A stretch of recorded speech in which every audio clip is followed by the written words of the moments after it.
This guy, I won't use his name because it's probably fictional, moves like he's military trained. Smooth, fast, zero adrenaline shake, clinical aim and execution. The cameraman, who moments earlier was enjoying a casual day at the beach, suddenly transformed into a Steadicam operator. No tremor, no panic, just impeccable framing of a mass murder in progress, apparently without too much fear of being seen and fired upon. These men stand in the line of fire, just watching, appearing to be unharmed by live bullets aimed directly at them. Oh my God. Just like October 7th and every other mass shooting false flag, the police hold back, this time for a full 20 minutes. This eyewitness said, "For 20 minutes, 4 policemen stood there. Nobody returned fire, nothing. Like they froze. I don't understand why." Curious. Those same cops didn't freeze when ordered to fire upon protesters during lockdowns. How remarkable too that Arsen Ostrovsky had the composure to snap this quick selfie after being shot. And what a stroke of luck that he captured those red flags in the background. And in another stroke of luck that would be better described as a miracle, he, just like the holy Trump himself, was grazed by a bullet on his head. But rather than being whisked off in an ambulance, he was right there, standing strong, reciting his magical tale to the waiting media.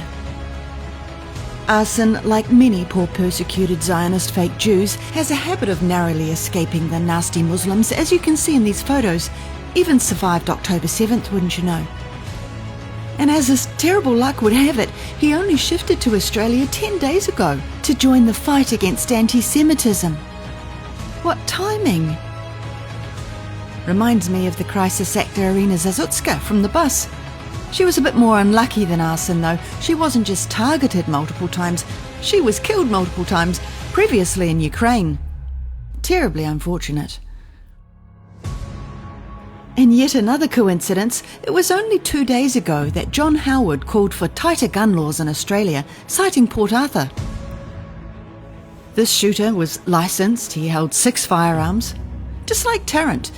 Probably another coincidence, but smell that? There's a definite whiff of disarmament in the air. And another amazing coincidence, I can't keep up. One of the shooter's names suddenly spiked in Israeli Google searches a few days ago. It's from killing innocent Jews.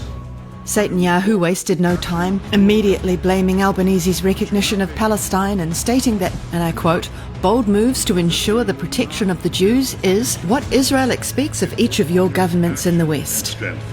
That's what Israel expects of each of your governments in the West and elsewhere. Albanese will of course obey, and New Zealand will follow. I said months ago Albanese was never sincerely on the right side regarding Gaza. I called him a stooge and said he's about to be used for a purpose. Media is celebrating the brave hero who disarmed one of the gunmen, but they seem to have forgotten to mention that he's an immigrant and a Muslim. Don't think that bit was supposed to happen. Bit of a glitch in the plan, that.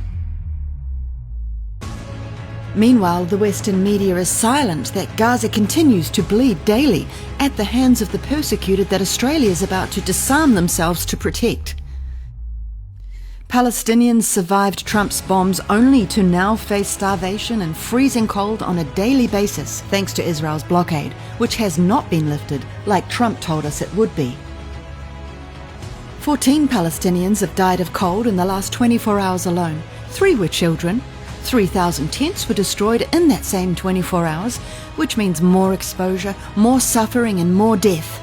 Western media? Not interested. Any time that innocent people die, it's a tragedy.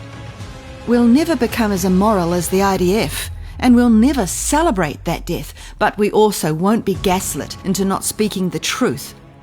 Bondi is another false flag to disarm the people, push anti-Muslim hatred, crush criticism of Israel, increase totalitarian enforcements, and install a one-world religion. Don't fall for it.